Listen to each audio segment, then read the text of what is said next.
Hello student, welcome to chapter number 18, now which is related to reflection and rotation geometry.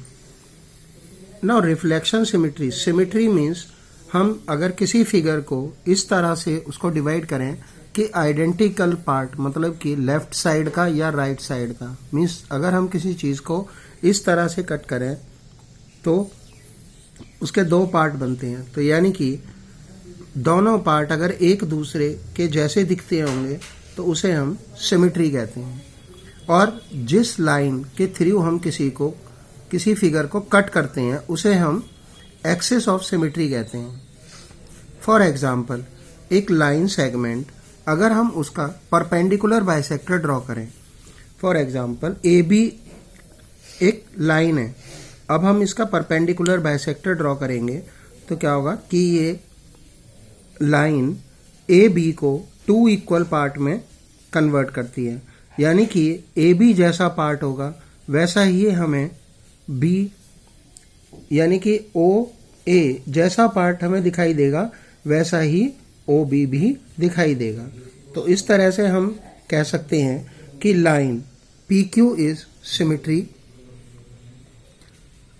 And now एक angle, जब हम एक angle का bisector draw करते हैं, यानी कि यहाँ पर एक एंगल है ए ओ बी, अब इस एंगल का अगर हम एक बाइसेक्टर ड्रॉ करते हैं तो क्या होगा, यानी कि यहाँ पर ये बाइसेक्टर है ओ सी, तो अब अगर हम इस एंगल को इस लाइन के थ्रू कट कर दें तो हमें आइदर साइड ऑफ पार्ट हमें कैसा दिखाई देगा, एक जैसा दिखाई देगा, और वो एक दूसरे के ऊपर अगर हम सुपर इम्पोज करेंगे तो वो दूसरे को, पहला पार्ट दूसरे को कंप्लीटली ढक लेगा, यानी कि कवर्ड कर लेगा। इसी तरह से अगर जब हम दूसरे पार्ट को पहले पार्ट के ऊपर रखेंगे तो वो भी इसे पूरी तरह से कवर कर लेगा। तो यानी कि ओसी क्या हुई, लाइन ऑफ सिमेट्री।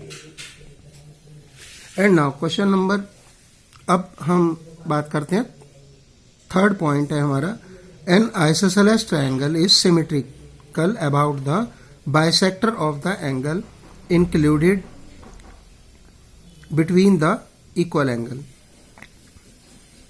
यानी कि अगर हम एक इक्विलेटरल ट्रायंगल ले लें या आइसोसेलेस ट्रायंगल लें, तो आइसोसेलेस ट्रायंगल ऐसा ट्रायंगल होता है जो कि जिसकी दो साइड्स इक्वल होती हैं। तो अगर हम आइसोसेलेस ट्रायंगल में इंक्लूडेड एंगल, यानी कि ये इंक्लूडेड एंगल हुआ बी ए और सी ए, दो लाइन हुई, साइड हुई, और एंगल बना हमारा बी ए सी, इस एंगल का हम बाइसेक्टर ड्रॉ करेंगे तो ए डी एंगल बाइसेक्टर आया।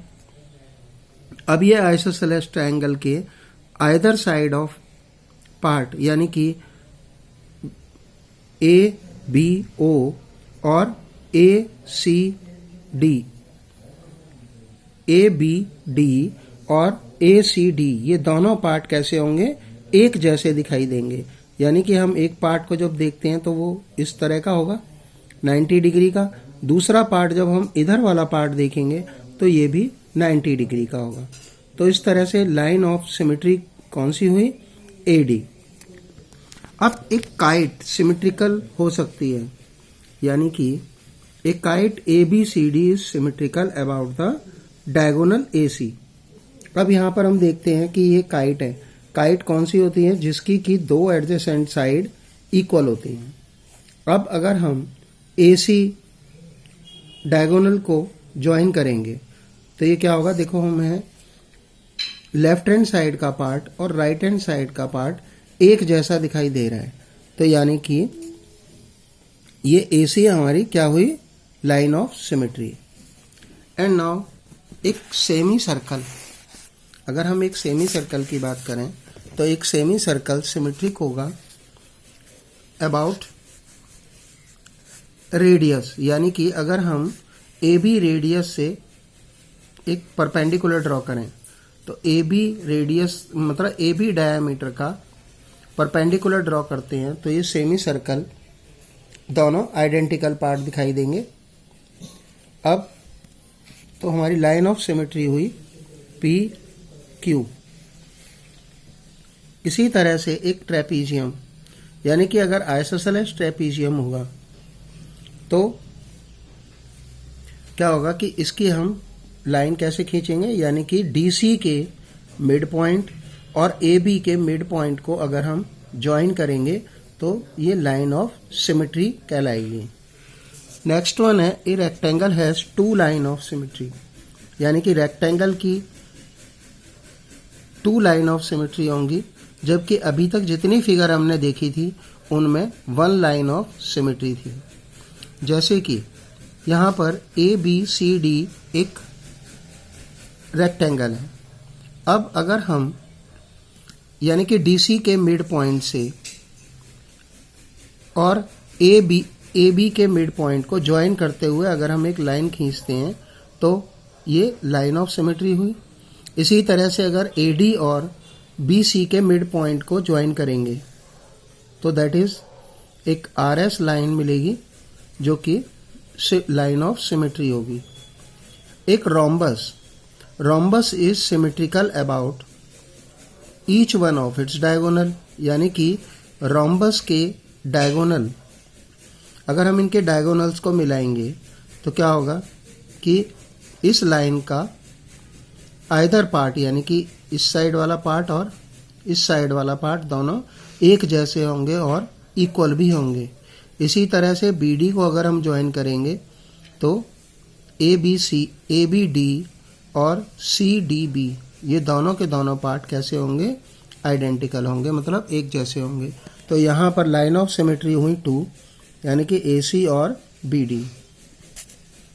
स्क्वायर में 4 लाइन ऑफ सिमेट्री होती हैं, जैसा कि हम यहाँ देख सकते हैं कि एक तो ये वर्टिकल लाइन, एक हॉरिजॉन्टल लाइन और diagonal joining lines, they are the symmetrical lines.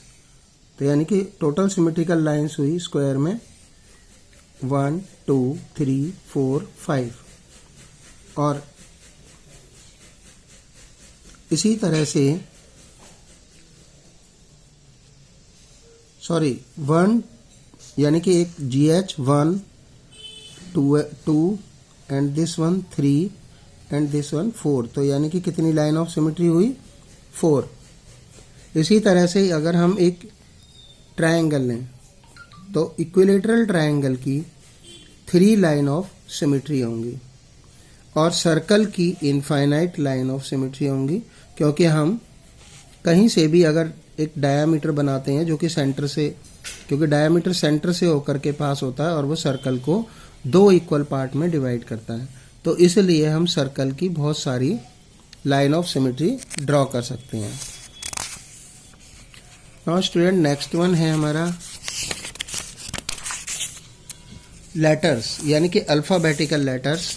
इसमें भी हम लाइन ऑफ सिमेट्री बना सकते हैं। जैसे कि अब यहाँ पर है A, तो A की सिंगल लाइन ऑफ सिमेट्री होगी एंड ये वर्टिकल लाइन होगी। B की लाइन ऑफ सिमेट्री हॉरिजॉन्टल होगी, यानी कि जो ज़मीन के पैरेलल होता है उसे हम हॉरिजॉन्टल कहते हैं और जो दीवार के पैरेलल लाइन होगी उसे हम वर्टिकल लाइन कहेंगे। तो यानी कि B एक हॉरिजॉन्टल लाइन है और ये लाइन ऑफ सिमेट्री भी है। C, D और E में एक लाइन ऑफ सिमेट्री होगी और ये हॉरिजॉन्टल होगी। H, कुछ अल्फ़ाबेट ऐसे होते हैं जिसमें कि 2 लाइन ऑफ सिमेट्री होती हैं। उन अल्फ़ाबेट्स में H, I और एक ये O, जबकि M और T में केवल एक लाइन ऑफ सिमेट्री होगी। इसी तरह से you can draw line of symmetry of alphabet U, V, W, X and Y।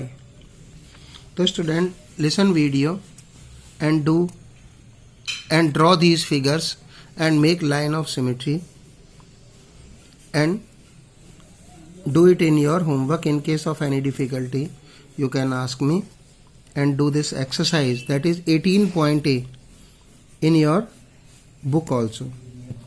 Thanks.